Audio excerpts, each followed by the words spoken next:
Hi, my name is Pascal. Today we're going to have a detailed look at the Rogue RM4 Rack. If you want more information, especially on the dimension and the prices, then please follow the links in the description box below. So what you see behind me here is a Rogue RM4, and now the first things first, if I had a redo on this, I would get an RM3 instead, because I think this rack is a little too deep and I could have saved space and money by getting an RM3 instead. And also I would get a cross member in the front and a normal cross member in the back and a socket pull-up bar in between. So I wouldn't get this kind of bar again, this kind of easy bar here for pull-ups, because I don't think it's really great. But overall, I'm very happy with Rogue as a brand. I'm very happy with this rack as it is. I used it for a year now, so there's no issues with the quality. Just based on what I've learned, I would have actually downsized on my first purchase and then made that smaller rack prettier, more functional, rather than getting a deeper rack, eating up more space and budget, but then have less stuff to play around with for my workouts. Talking about the pull-up bar itself, now I would get a socket pull-up bar when I had the chance for a redo. Also, I would place that socket pull-up bar actually in the middle, so somewhere around here, and have a cross member in front and in the back. Now the cross member in the front can then be used to install a crown pull-up bar. This rack is also the smallest version, so the 90-inch version. I'm personally 180 centimeters tall and weigh 100 kg. So with the smallest rack, it is not the greatest setup for kipping pull-ups. Go one up if you're 180 centimeters tall, or somewhere between 180 to 200 centimeters, 2 meters, if you want to do kipping pull-ups. But if you just do strict pull-ups, the 90 one is actually more than sufficient and can be used. And again, if I had a redo, I would use the socket pull-up bar in front or put a cross member in to make the whole thing more functional. Behind me you see the Rogue nameplate that comes standard with the monster racks. I think it is very high quality, looks very decent, and I also think it is great if you want to use it in a commercial gym, or if you have any plans with your home gym to do a YouTube channel or anything representative. Then get a nameplate like this, or even a customized one with your own logo or with your own spelling. Well, of course, that brings up the price, but I think that is definitely worth it if you want to build a brand, or if you want to represent in an Ivy League gym or in some kind of YouTube setting. However, if you're just buying for yourself, then you might want to swap this out for just a simple cross member, because that is a little cheaper, and also then you can use the back of the rack a little more for other exercises or for storage, depending on what your forte is.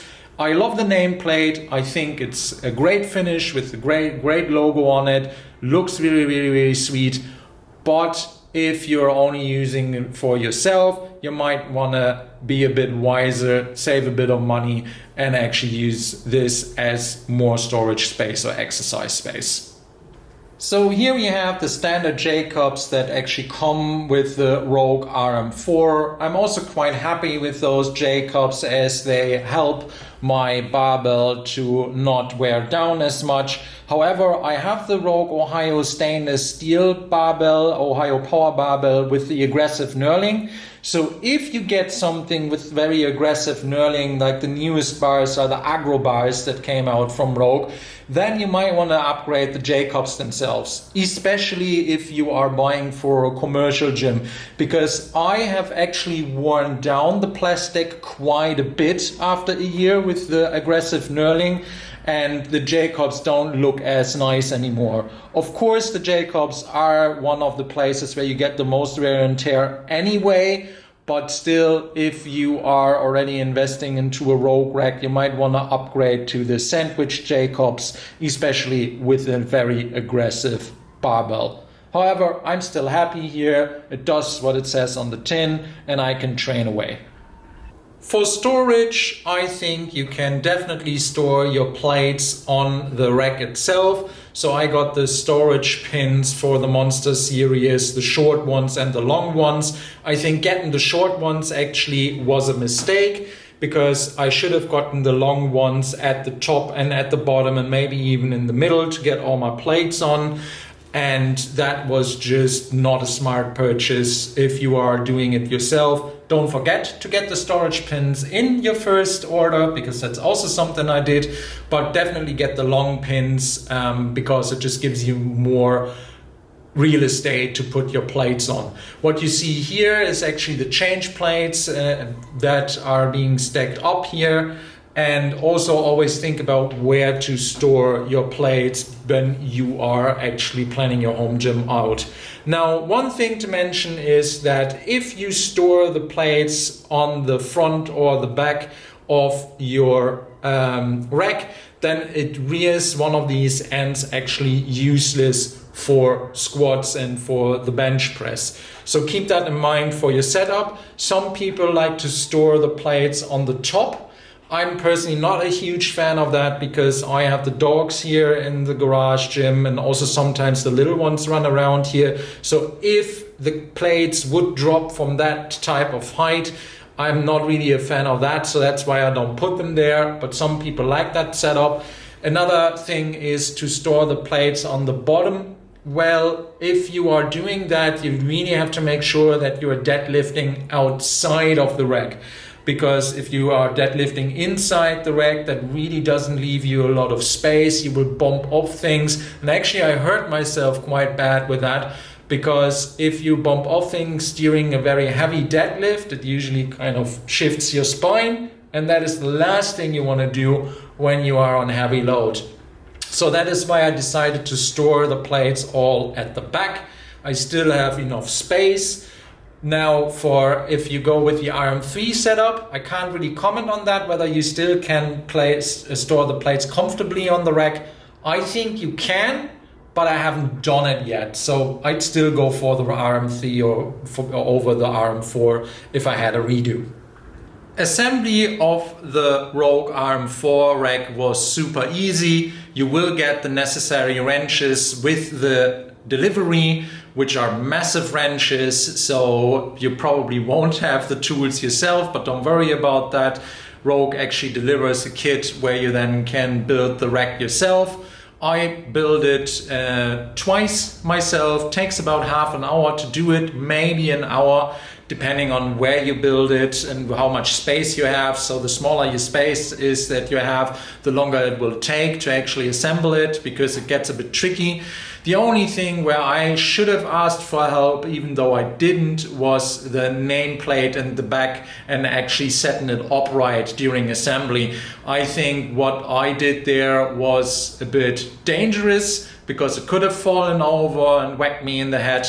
It didn't. I did manage, but if you build it yourself, then ask maybe for 5 minutes to 10 minutes of someone else's time, especially when you're installing the Rogue nameplate and also when you're putting it upright, because that is the most critical part of the assembly. But if you wanted to assemble it yourself, you can.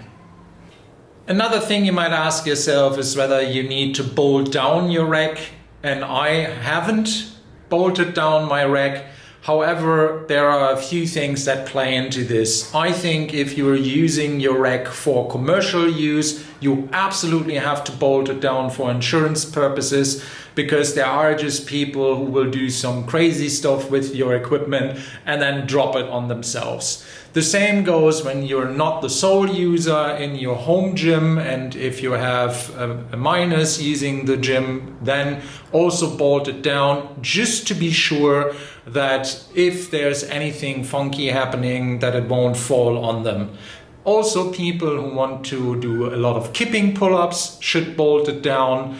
Or if you are working a lot with bands and do the westside method, then you should definitely bolt the rack to the ground. So basically, whenever you put torque on the rack, so torque meaning that you are pulling it in a certain direction because you attach a band, or because you're kipping, or because you are doing a rope from the rack and do these little exercises for conditioning, then definitely bolt it to the ground, because that will make the rack shift. And the meanest things I have seen so far happening in gyms were when they were not bolted, a rack was not bolted to the ground and band work was done with it, because that exerts torque upright to the rack, and then if it shifts a little, actually the whole thing tilts over and you are right in the middle of it, which can turn rather nasty.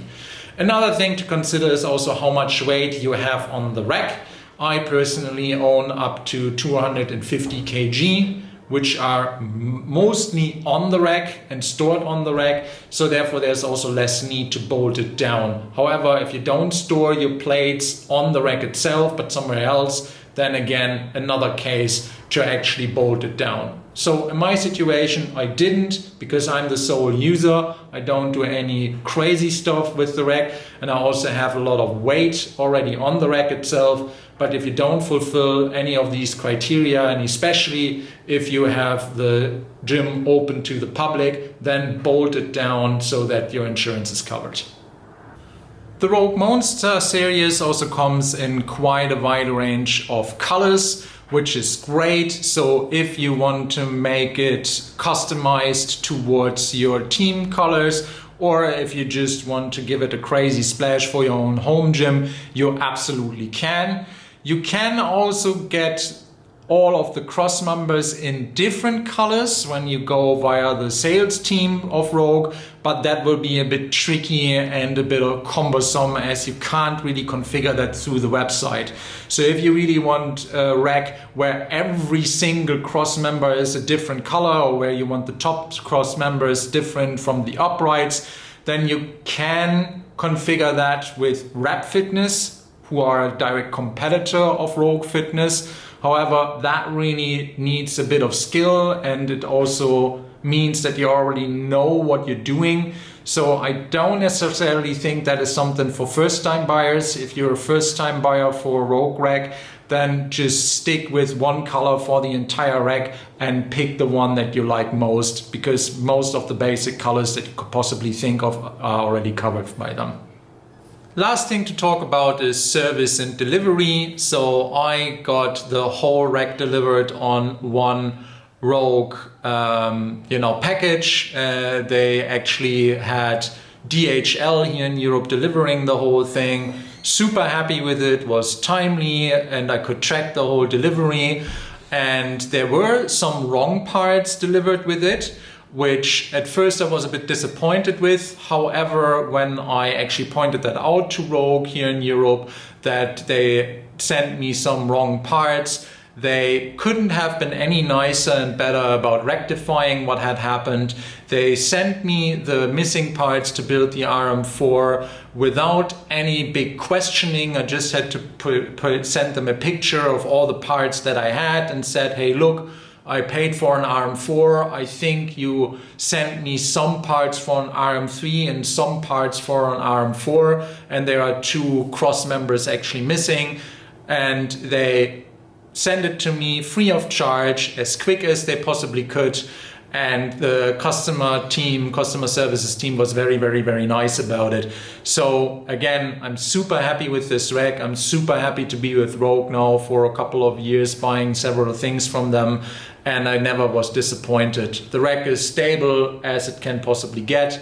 I have minimal chipping after heavy use. I use it 5 days a week here with some heavy weight up to 180 kg on the rack for repetitions. So, you couldn't ask for anything better if you're serious about your home gym, in my personal opinion.